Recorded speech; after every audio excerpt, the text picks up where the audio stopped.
La mina colonial no empieza bajo tierra, empieza en el aire. Un aire seco, polvoriento, cargado de azufre y humo. Antes de ver el socavón, ya lo sentías en la garganta.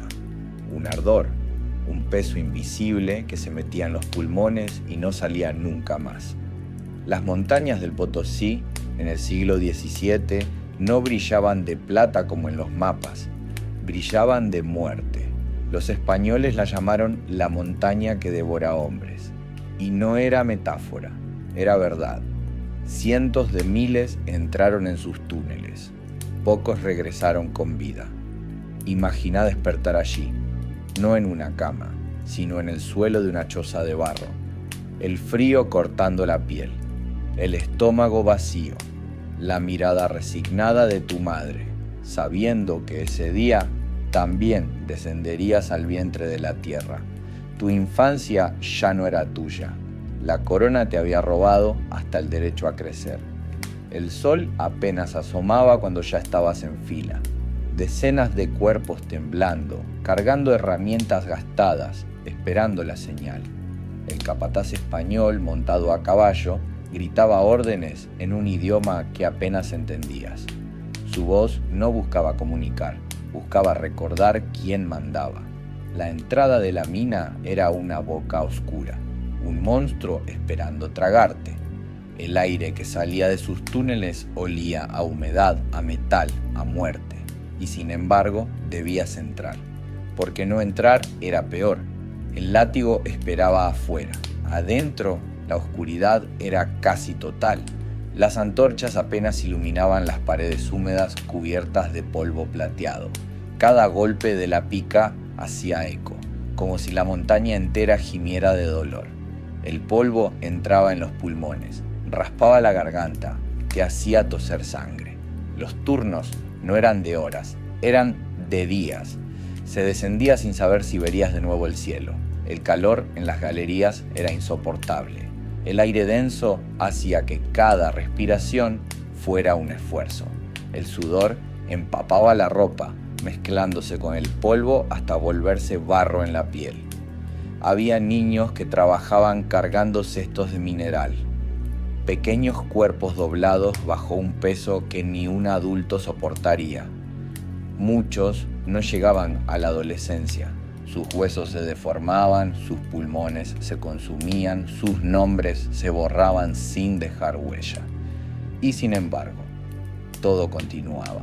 La plata debía salir, la corona la esperaba, Europa brillaba con candelabros y monedas, mientras los Andes se vaciaban de hombres. Antes de seguir, tómate un momento para acomodarte bien. Respira hondo, deja que esta oscuridad te envuelva. Y si podés, deja tu like y suscríbete.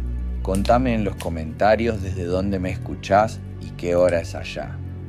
Siempre es fascinante saber desde qué rincón del mundo alguien comparte este viaje conmigo. Soy Relatos para la Almohada y mi intención es que esta historia te arrulle hacia el sueño o que te lo quite para siempre, porque sobrevivir un día en una mina colonial era una hazaña imposible. El aire era veneno, el suelo era tumba y cada golpe de la pica era un recordatorio de que estabas enterrando tu propia vida. La mina no solo mataba con piedras que caían, mataba con leyes, con decretos escritos muy lejos, en salones que nunca respiraron polvo ni azufre. La mita. Ese fue el nombre elegante que se le dio al sistema. Una palabra que escondía cadenas era trabajo obligatorio en teoría. Era esclavitud en la práctica. Cada comunidad debía entregar hombres a la montaña. No importaba si eran campesinos, artesanos o padres de familia. La corona exigía cuerpos y los cuerpos marchaban. Los mitayos bajaban en grupos, con la cabeza gacha, como rebaños humanos. Algunos caminaban semanas hasta llegar a Potosí. Llegaban flacos, descalzos y ya al llegar estaban agotados. Pero allí apenas empezaba la condena. El turno podía durar meses enteros bajo tierra.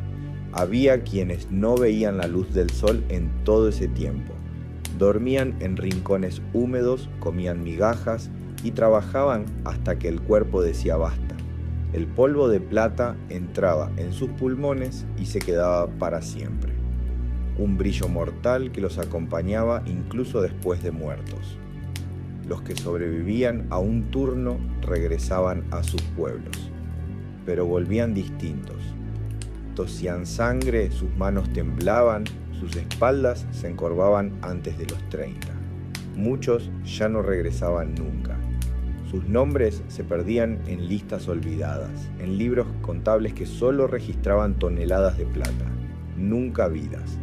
El capataz controlaba con látigo y miedo. Los golpes eran tan comunes como los rezos al Cristo de la mina, una figura oscura, mezcla de santo y demonio que recibía ofrendas de coca, de alcohol y hasta sacrificios de animales. Los mineros sabían que el peligro no estaba solo en la piedra, estaba en los espíritus que habitaban la montaña.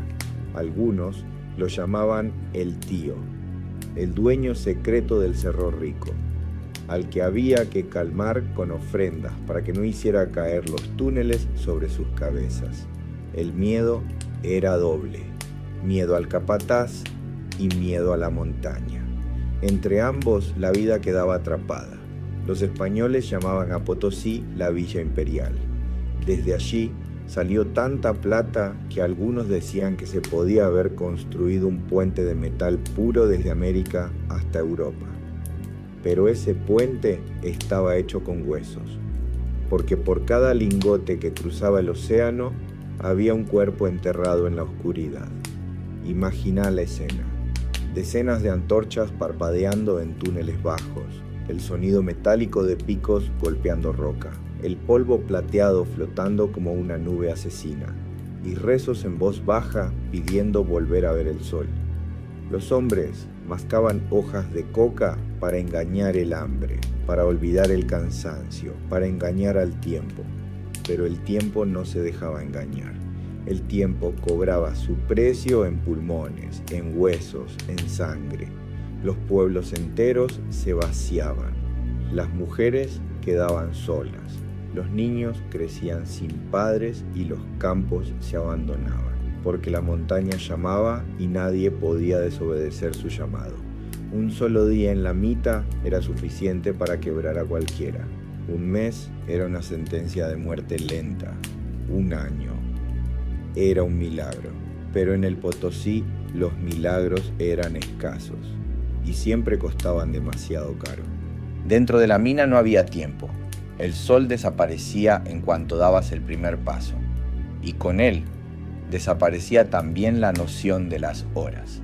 El día y la noche quedaban afuera. Adentro solo existía la oscuridad, una oscuridad que se pegaba a los ojos aunque la antorcha ardiera a tu lado. Las paredes rezumaban agua y cada gota caía como un eco interminable. El suelo era barro resbaladizo, mezclado con sangre seca, con vómito, con restos de mineral. El aire estaba tan cargado de polvo que cada respiración ardía como fuego en el pecho. Los hombres tosían sin parar, escupiendo manchas rojas sobre las piedras. La comida era un fantasma, un pedazo de maíz seco, una bola de coca mascada, un sorbo de agua turbia, nada más. El estómago vacío se volvía parte del cuerpo, un dolor constante que ya no se podía distinguir del cansancio. Los niños cargaban canastos de mineral en la espalda. El peso doblaba sus cuerpos frágiles.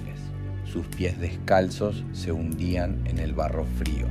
Algunos apenas podían con el tamaño de los cestos, pero aún así los empujaban con la mirada fija en el suelo, como si levantar los ojos fuera un lujo demasiado grande. Muchos caían agotados en medio del túnel y eran arrastrados a un rincón para no interrumpir el trabajo. Los accidentes eran diarios: un túnel que se desplomaba, una roca que se desprendía del techo, un hombre aplastado sin aviso. No había lamentos largos, no había tiempo. El cuerpo quedaba allí, cubierto de polvo, y los demás seguían cavando, porque detenerse significaba latigazos. y el capataz no aceptaba excusas. Las supersticiones crecían en esa oscuridad. Algunos decían escuchar voces en los túneles más hondos, susurros que no eran humanos. Otros aseguraban haber visto sombras moverse entre las antorchas. El tío, ese espíritu dueño de la montaña, era temido y venerado a la vez. Los mineros dejaban hojas de coca, chorros de alcohol y hasta gotas de su propia sangre para pedirle permiso antes de entrar, porque creían que si no lo complacías, el tío haría caer la mina sobre tu cabeza. Había canciones también. No eran canciones alegres, sino lamentos cantados en voz baja para engañar al miedo. Versos repetidos una y otra vez, como si el ritmo pudiera espantar a la muerte.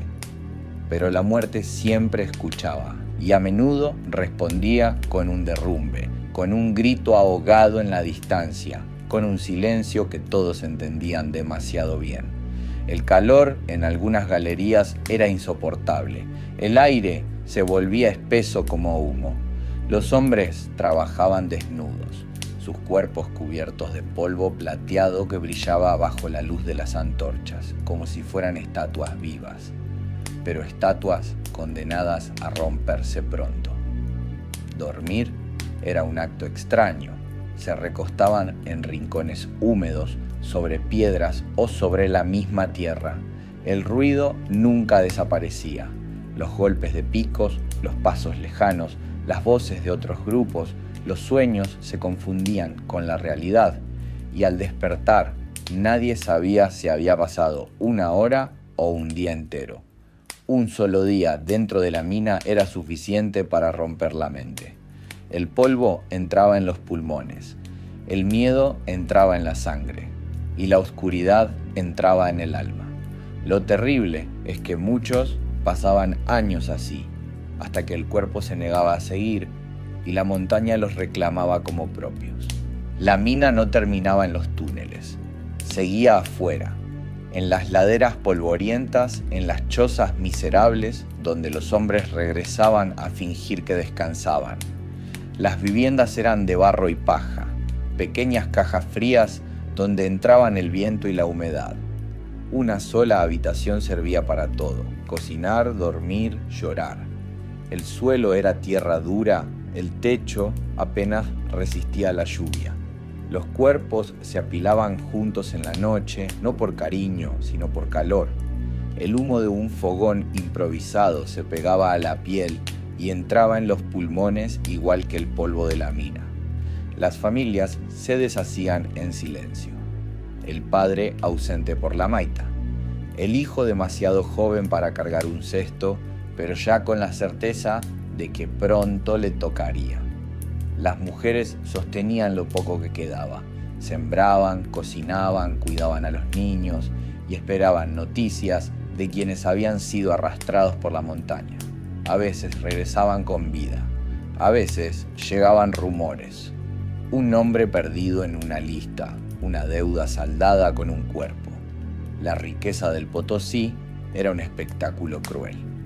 En el centro de la ciudad, los españoles vivían rodeados de lujos. Casas de piedra, balcones de madera tallada, banquetes con vino traído de ultramar. Las calles principales brillaban con iglesias de oro y plata. Cada misa era un despliegue de riqueza arrancada del vientre de la montaña. El sonido de las campanas se mezclaba con el murmullo de los rezos y con los lamentos de los indios exhaustos en las afueras, porque para ellos no había oro ni plata, solo hambre. Lo que producían sus manos nunca se quedaba allí. Cruzaba el océano en galeones cargados hasta el borde. Europa se iluminaba con candelabros de plata, mientras en los Andes la gente moría bajo techos de barro. El contraste era obsceno. En una misma ciudad, los españoles brindaban en salones perfumados, y a pocas cuadras los mitallos comían restos fríos en el suelo. El lujo y la miseria respiraban el mismo aire, pero jamás se tocaban. El Potosí se convirtió en símbolo. El Cerro Rico lo llamaban. pero para quienes lo habitaban era el Cerro Maldito, un monstruo que devoraba generaciones enteras. Se decía que podía escucharse su gemido en las noches de viento, que la montaña misma lloraba por los muertos que guardaba en su interior. Los niños crecían con ese miedo, miraban la cima nevada y sabían que su destino estaba escrito. No había escapatoria. La mina llamaba y tarde o temprano todos respondían. Las enfermedades también esperaban afuera. El frío de altura helaba los huesos. Las cosechas se arruinaban por falta de manos. El agua se contaminaba con los desechos de la mina. El aire mismo parecía envenenado. La vida cotidiana se volvió un círculo de hambre y cansancio, una repetición sin salida. Y mientras tanto, las arcas de la corona se llenaban. La plata de Potosí sostenía guerras en Europa, pagaba palacios en Madrid y enriquecía a mercaderes en Sevilla. El mundo brillaba con una luz robada, una luz que nunca iluminaba a quienes la habían arrancado de la tierra con sus manos sangrantes. Un solo día afuera de la mina no era descanso, era apenas otro recordatorio de que la vida estaba hipotecada al metal.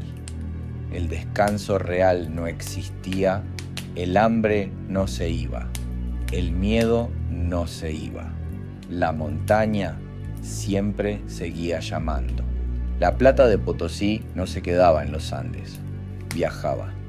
Primero en lomos de mulas, bajando lentamente por caminos helados y peligrosos.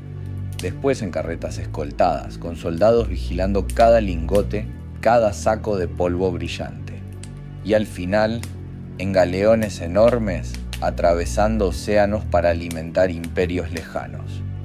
Era tanta la riqueza que salía de la montaña que algunos cronistas aseguraban que podía haberse construido un puente de plata desde Potosí hasta Madrid. No era una exageración poética, era casi literal. Toneladas y toneladas cruzaban el Atlántico, y detrás de cada tonelada quedaban cuerpos enterrados en la oscuridad. En Europa, la plata brillaba en palacios, en vajillas, en iglesias cubiertas de altares resplandecientes. Los nobles brindaban en copas de metal puro. Los reyes financiaban guerras interminables con monedas acuñadas en Sevilla, monedas que llevaban grabada la cruz de la corona, pero que en verdad estaban marcadas con el sudor de los indios y los africanos que habían muerto en Potosí. La plata no solo transformó Europa, llegó aún más lejos. Los galeones españoles la llevaron hasta Filipinas y de allí a China, donde se convirtió en la base del comercio mundial. El mundo entero empezó a girar en torno a ese metal arrancado de una montaña maldita. Cada transacción, cada tratado, cada lujo en Oriente o en Occidente llevaba en silencio un eco de lamentos desde los Andes. Pero en las tierras de donde salía la riqueza no quedaba nada. Las comunidades indígenas se vaciaban, los campos quedaban abandonados, el hambre crecía, los hombres morían jóvenes, las mujeres quedaban solas y los niños heredaban una condena. Los registros de la época son fríos, hablan de producción, de quintales, de cifras, pero detrás de cada número había pulmones llenos de polvo, espaldas rotas, manos que sangraban en la oscuridad. Los cronistas españoles anotaban con orgullo el flujo de riqueza, pero nunca escribieron los nombres de quienes la hacían posible. Esos nombres quedaron en el silencio, perdidos como el polvo que se llevaba el viento de la montaña. La plata enriquecía al mundo, pero envenenaba la tierra. Los ríos se contaminaban con mercurio, usado para separar el metal. Los peces morían, los suelos quedaban estériles y las aldeas, que antes vivían de cosechas sencillas, quedaban condenadas al hambre eterno. Imagina esa contradicción, el mundo entero brillando con la plata de Potosí, mientras los propios mineros apenas probaban un pedazo de pan duro, mientras sus hijos morían antes de aprender a hablar. Un imperio sostenido sobre huesos, un lujo pagado con pulmones ajenos. El eco de esa riqueza todavía resuena, en las monedas antiguas, en los palacios que aún hoy se alzan en Europa, en las rutas de comercio que cambiaron la historia, pero también en las ruinas de las aldeas que se vaciaron, en los relatos de pueblos enteros que desaparecieron, en el polvo de una montaña que nunca dejó de tragar hombres. Un solo día en esa mina colonial no era solo sufrimiento local, era ser parte de una maquinaria global, donde tu vida valía menos que el brillo de una moneda en manos de un rey. La plata viajaba, pero vos nunca salías de la montaña. No todos aceptaban el destino en silencio. Algunos intentaban escapar.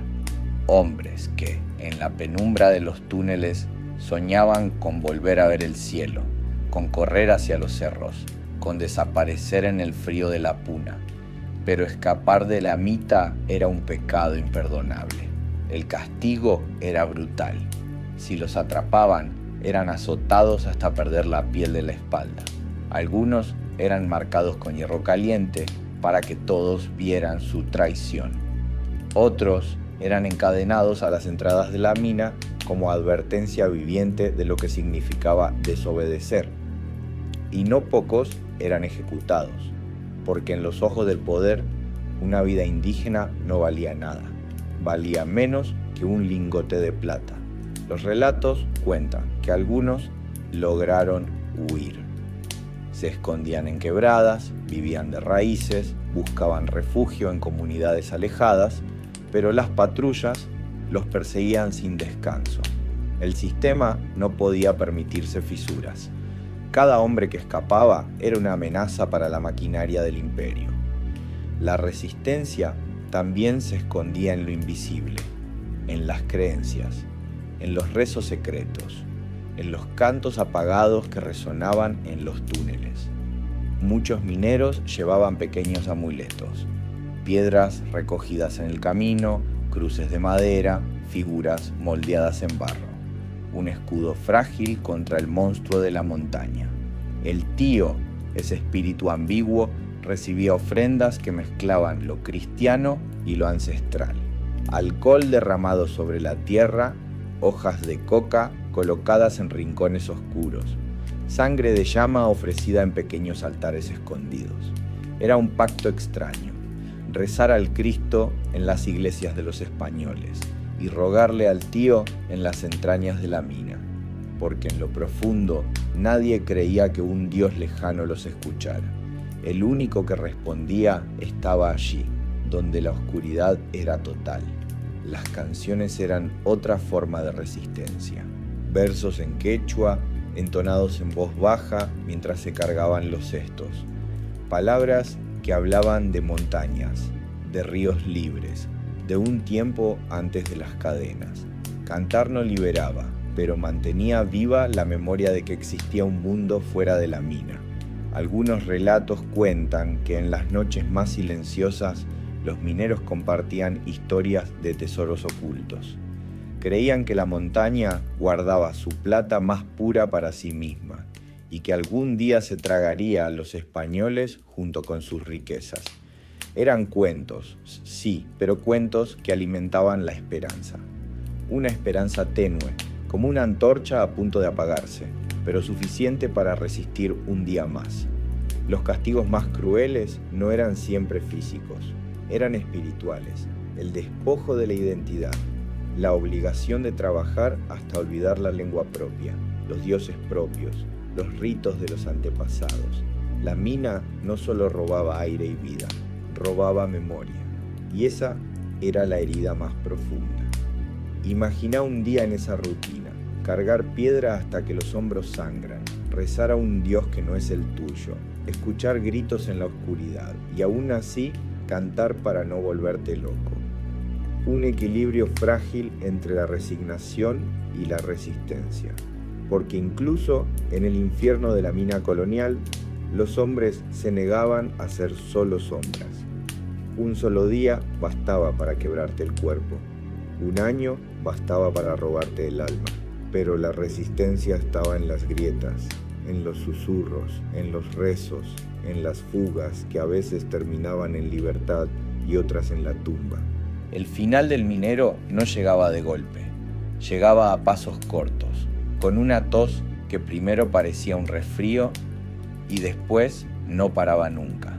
Le llamaban el mal de la mina, un polvo que se quedaba pegado por dentro, como si los pulmones hubieran aprendido a respirar metal. Cada inspiración ardía, cada exhalación traía un hilo rojo en el pañuelo. Al principio era vergüenza, luego costumbre, al final advertencia. El cuerpo cambiaba sin permiso. La espalda se encorvaba antes de tiempo. Las uñas se volvían moradas en el frío de la madrugada. Los dedos temblaban, no por miedo, por el azogue.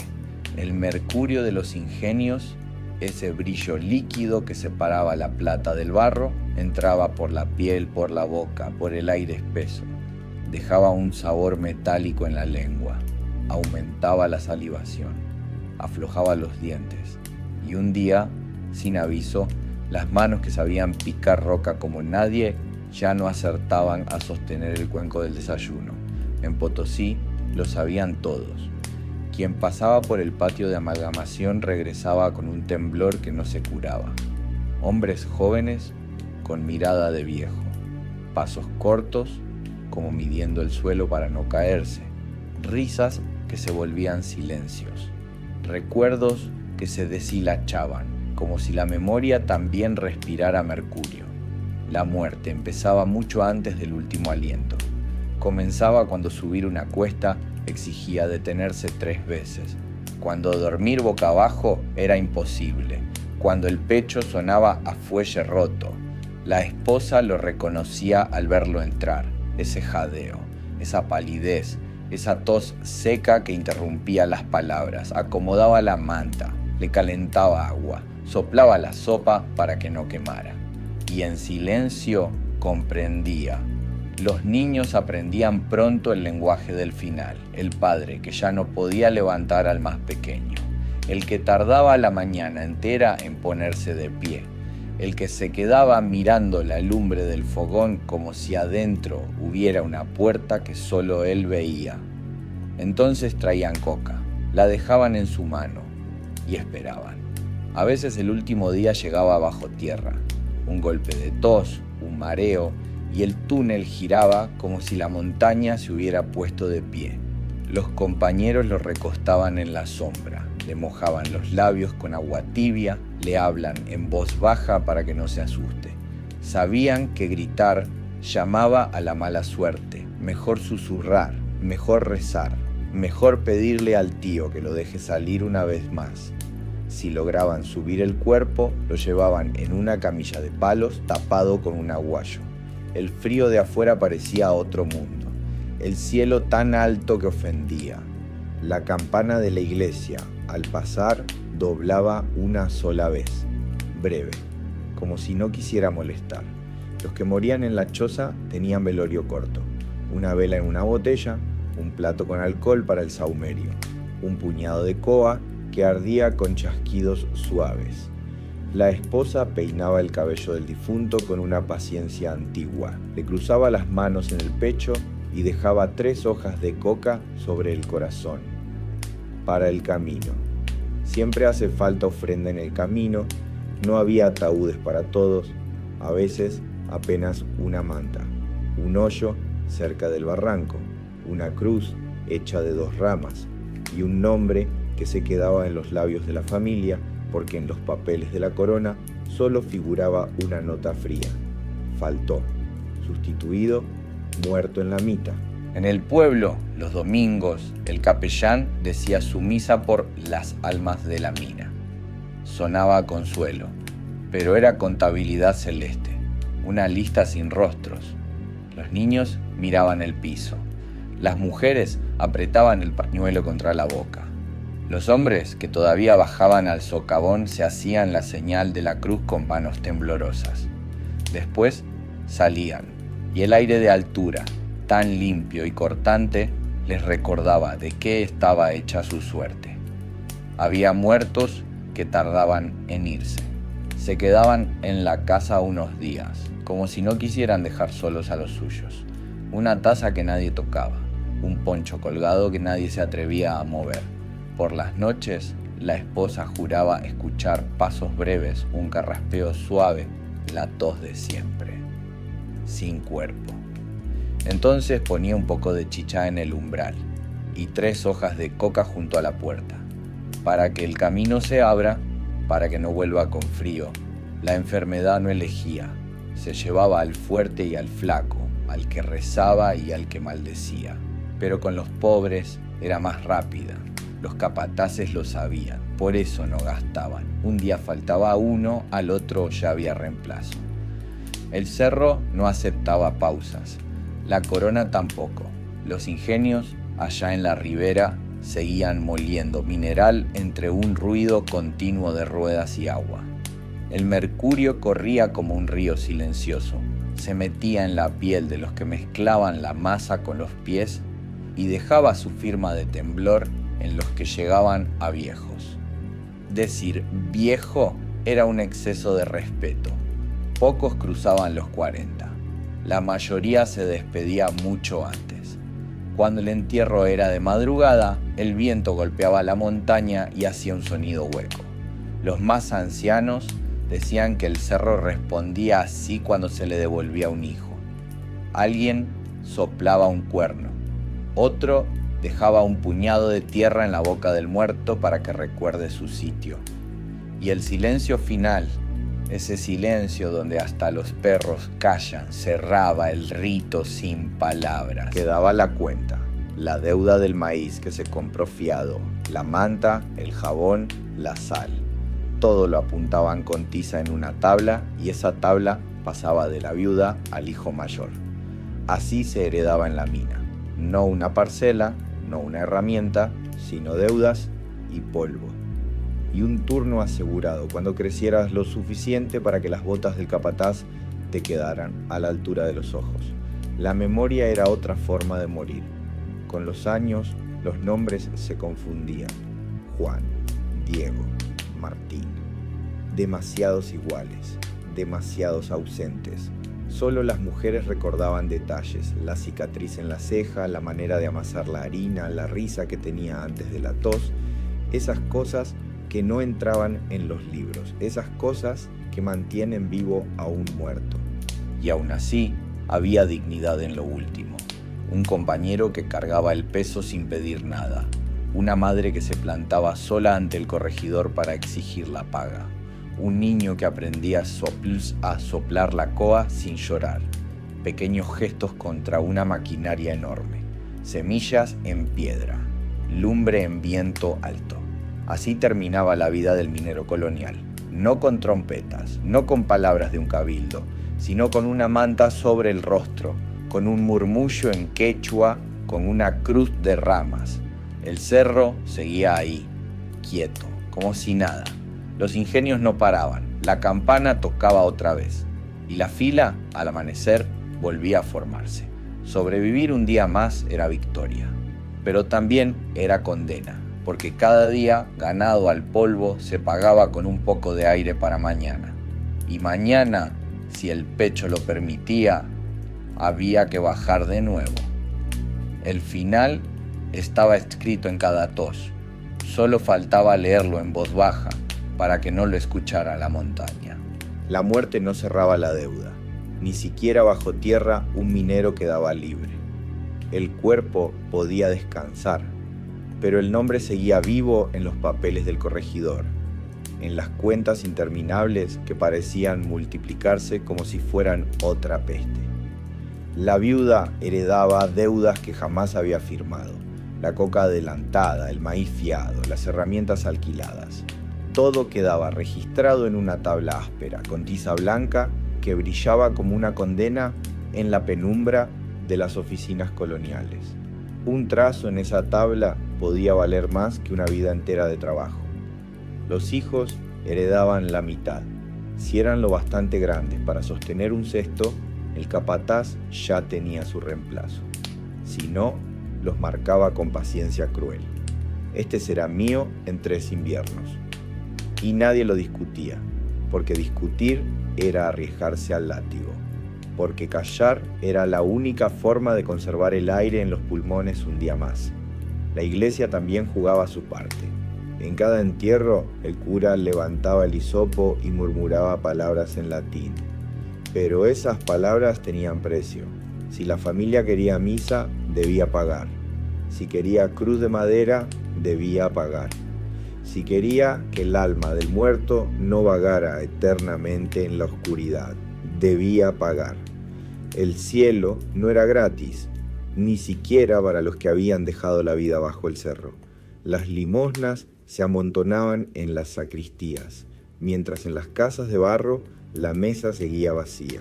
Las campanas repicaban anunciando salvación, pero los niños seguían llorando de hambre. El contraste era brutal.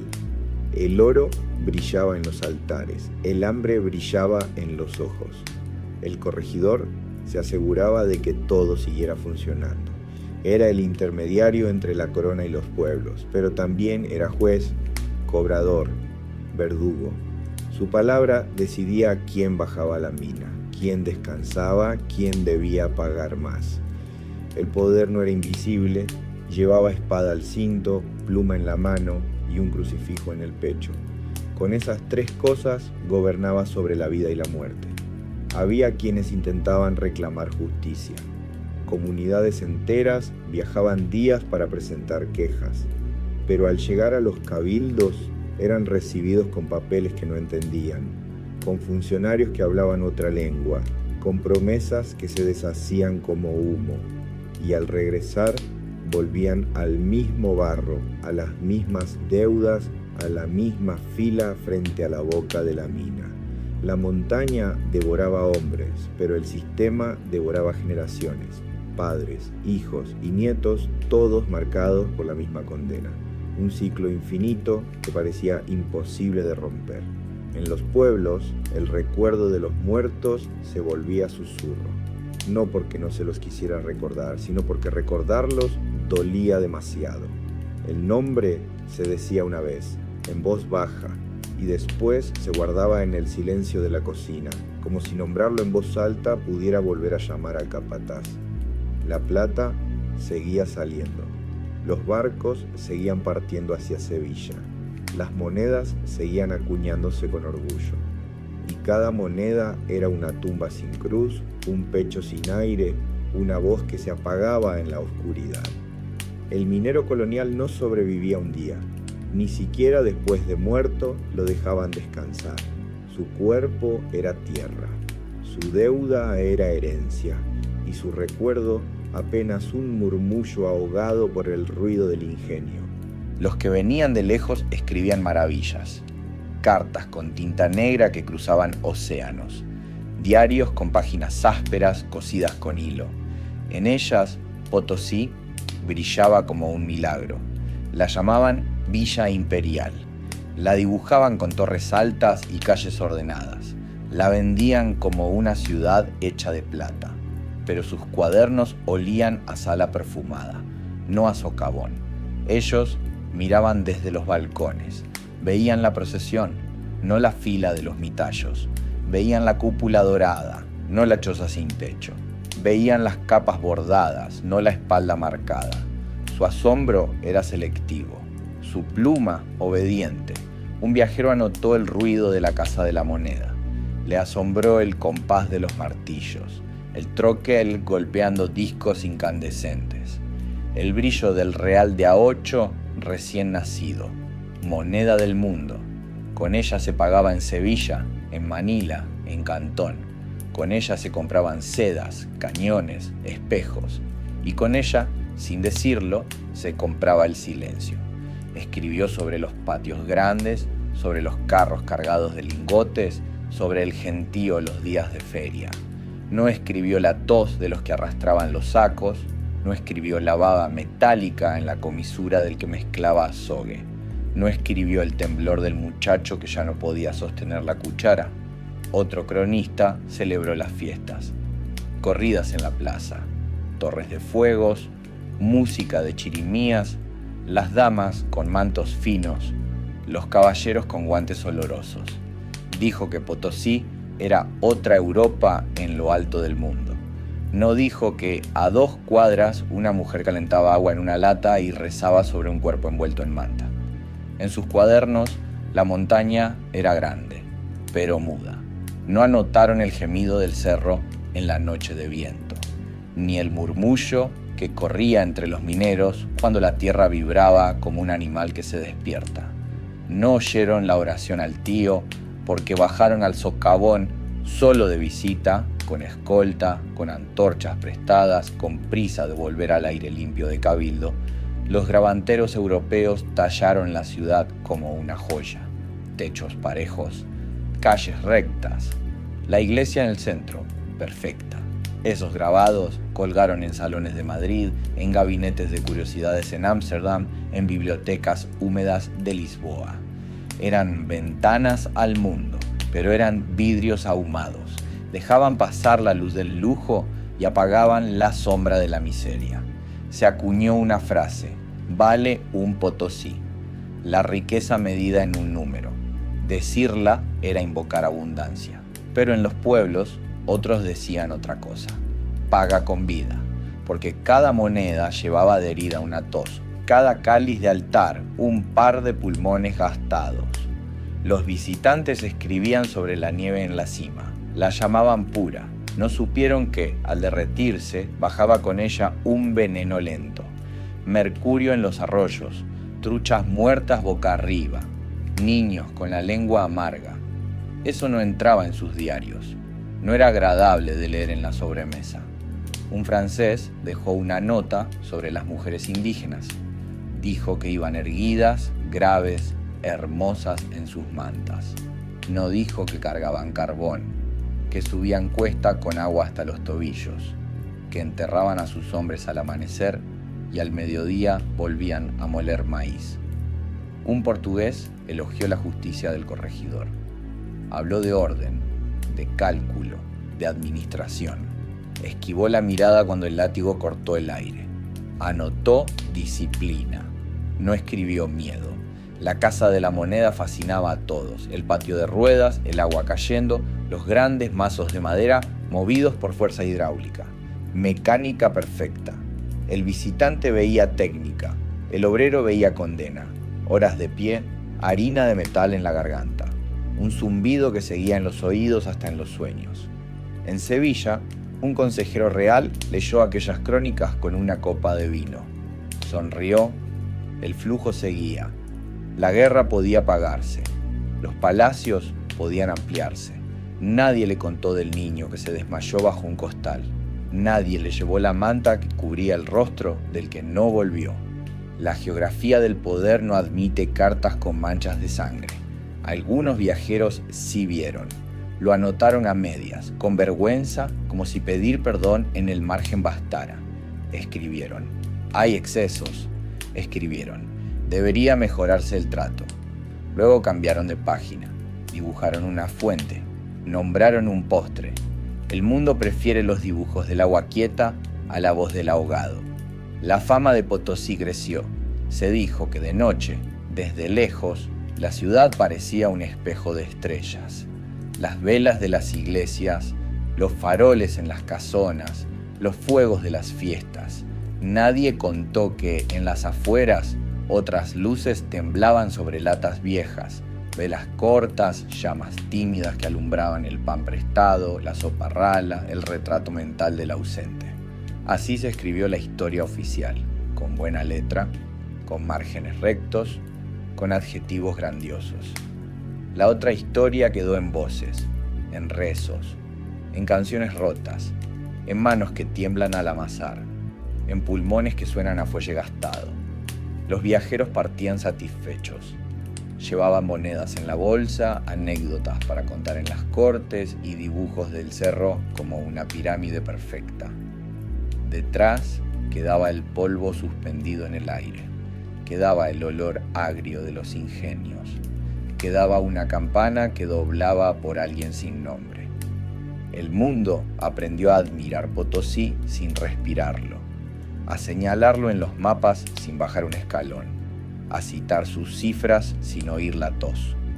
Esa distancia fue el primer lujo, el más caro y también el más cruel, porque para entender una mina colonial no bastaba mirar su brillo, había que tragar su polvo, había que escuchar su silencio, había que escribir con la mano que pica roca, no con la que firma permisos.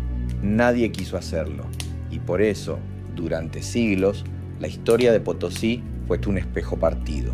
En un lado, la plata que ciega, en el otro, la sombra que sostiene.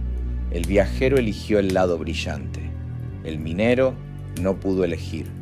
El cerro parecía eterno, un gigante inmutable, con la cima blanca y los flancos heridos. Pero incluso los gigantes se cansan. La plata, tan abundante al principio, empezó a escasear.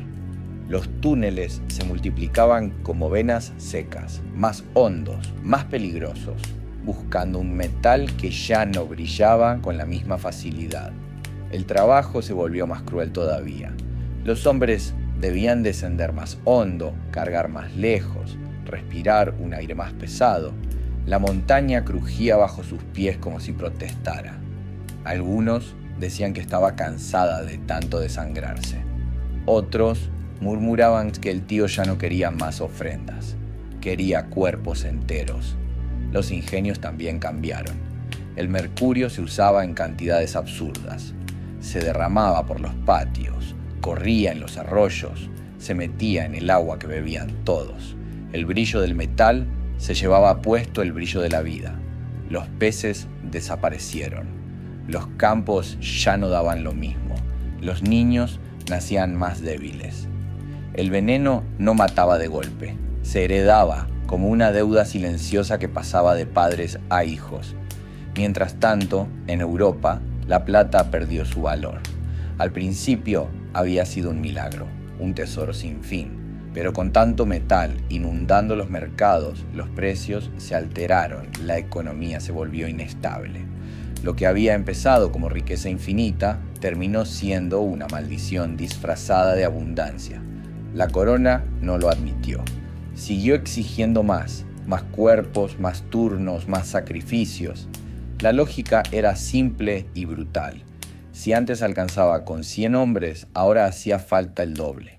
Y cuando esos hombres se agotaban, se traían esclavos africanos, nuevas cadenas para el mismo monstruo, nuevas vidas que se consumían en la boca oscura del cerro. La ciudad de Potosí también cambió. Sus calles, antes desbordadas de lujos, empezaron a mostrar grietas. Las casas de los nobles se llenaron de humedad.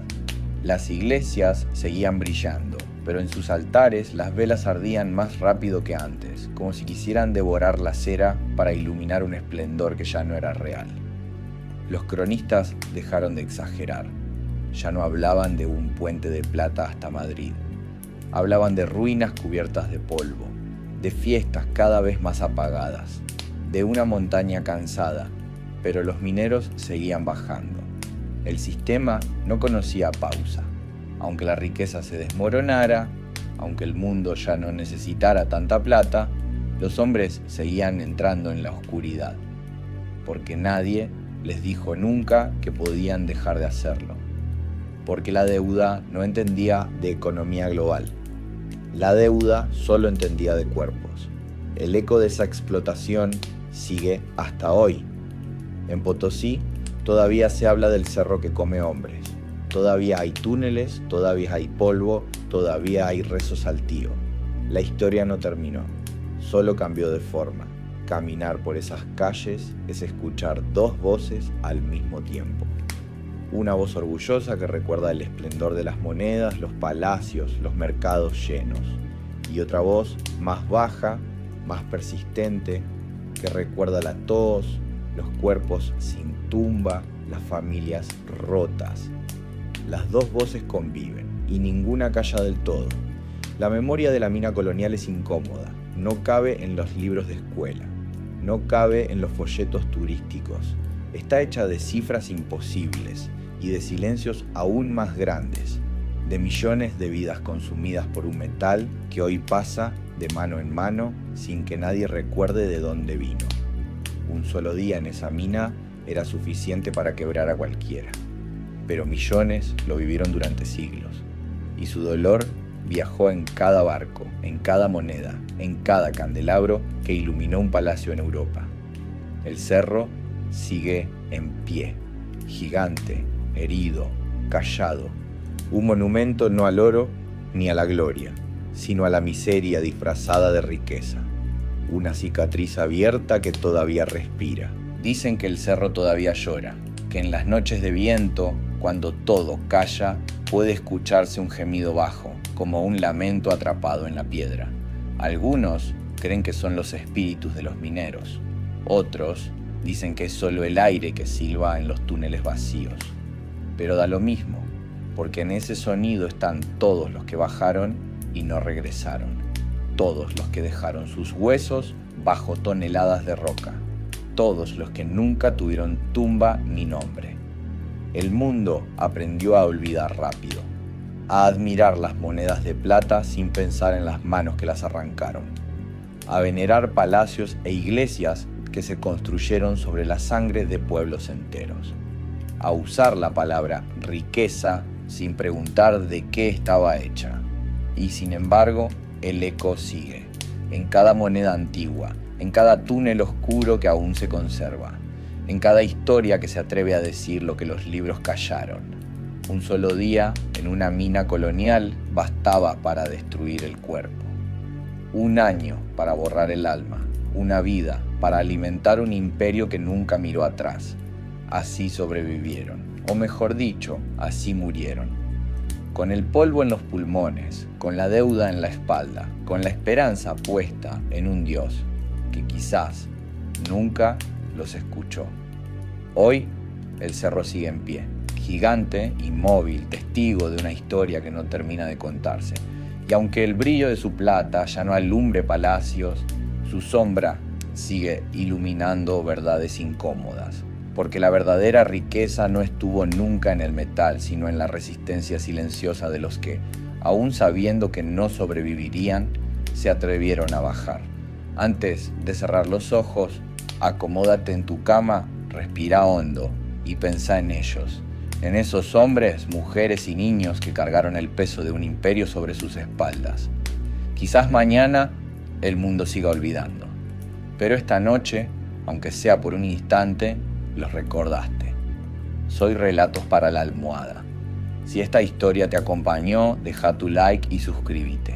Contame en los comentarios desde dónde me escuchás y qué hora es allá. Siempre es un misterio hermoso saber con quién comparto estas noches. Que tengas buen descanso o una larga vigilia, porque hay relatos que no dejan dormir, aunque se cuenten en susurros.